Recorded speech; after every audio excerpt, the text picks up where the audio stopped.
Bonjour à toutes, bonjour à tous et bienvenue dans votre journal des produits de bourse de l'Obsa, journal du lundi 29 avril. Un nouveau gouvernement italien a été mis en place ce week-end. Enrico Letta a donc mis fin à 2 mois de blocage politique en Italie. Cette bonne nouvelle a été saluée comme il se doit par les différentes places boursières européennes.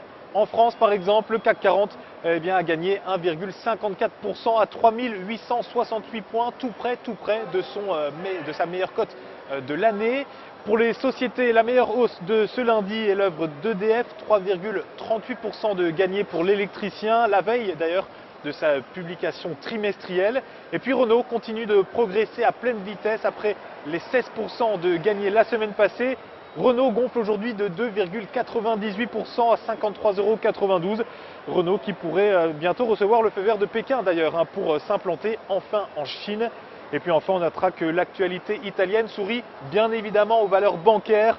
Plus 1,85% de gagné pour BNP Paribas, plus 2,23% pour Crédit Agricole et enfin plus 1,78% pour Société Générale.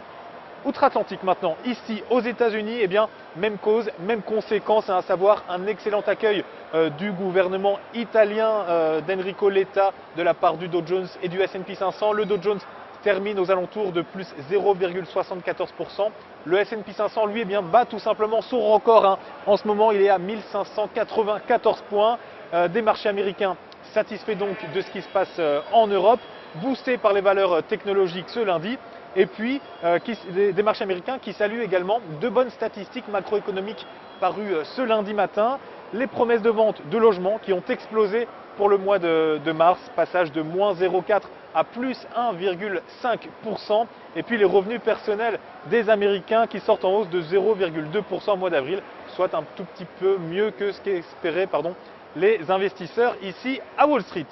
Pour terminer, comme toujours, la valeur à suivre, c'est aujourd'hui le fabricant de pneumatiques Michelin. Son titre entreprend un mouvement de reprise après une phase de repli. Il est repassé au-dessus de sa moyenne mobile à 20 jours. De son côté, le RSI est lui retourné à la hausse et évolue en territoire positif.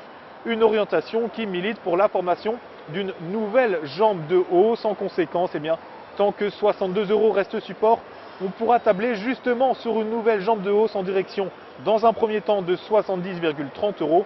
Et puis ensuite, le dépassement de ce niveau amènera les cours sur les 74 €.